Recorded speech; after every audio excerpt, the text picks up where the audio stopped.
Welcome back to Gone Foreign. I'm Nazim, and today we're going to go over part 2 of my 3-part planning series where I'll discuss the research that goes behind building your ideal itinerary. In part 1, I discussed how to finesse some time off of work, how to pick a destination that's right for you at your current stage in your life, and other struggles you may face before you can plan your first backpacking trip. In the third video, I will go over budgeting, and I'll have both of those linked in the description. I'll be honest, planning isn't 100% necessary, but it is if you're trying to get the most out of your vacation. So as soon as you get off the plane, you can hit the ground running. There's gonna be a lot of newness going on around you, so it's good to have an idea of your options, and you always gotta keep in mind, an itinerary is really just a guideline, or it's a guideline. So you could stray from it if you want. If something piques your interest, you're your own tour guide. So do as you please, but it's good to have a guide before you get all this new stuff thrown at you. I'm recording this video upon returning from my backpacking trip in November of 2019 to Central America. And I can't even put into words how amazing the trip was. From the friends I made, to the local hospitality, to the stunning landscape and views, and just great times that I had. And stay tuned for those vlogs on the channel. Be sure to subscribe so you don't miss one. And with that being said, I broke down the research and planning your ideal itinerary into 3 phases. So let's get into it. Phase 1, options. So the first thing I like to do when I'm planning a backpacking trip is I like to get all my potential stops or sites that I may want to go see in one place. How I go about gathering these said options, I go to Instagram, YouTube, and recommendations from people through conversation. I use a spreadsheet. I like to use Excel.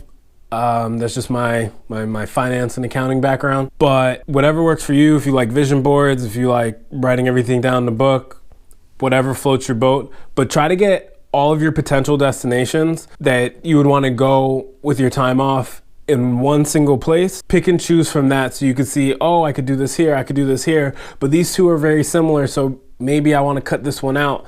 And little things like that helps you start getting your ideas in a straight line, and that leads me to phase 2.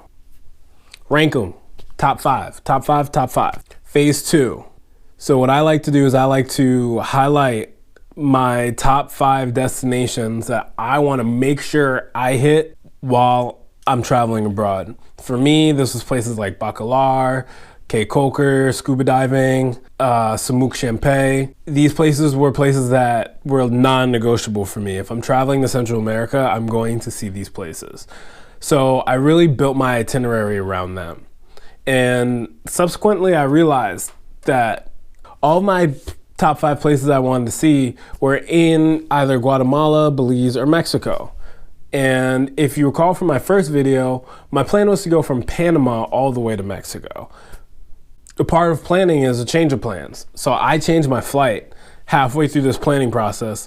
I changed my flight from Panama City to Guatemala City. For me, it was a good decision because I was somewhat on a time constraint. I felt like a month wasn't a long time and wasn't enough time to give those countries the amount of time that they deserve. So, I'll just do it on another trip. But through this planning process, I was able to realize that and better utilize my time when I was abroad. And that leads me to phase 3, connect the dots.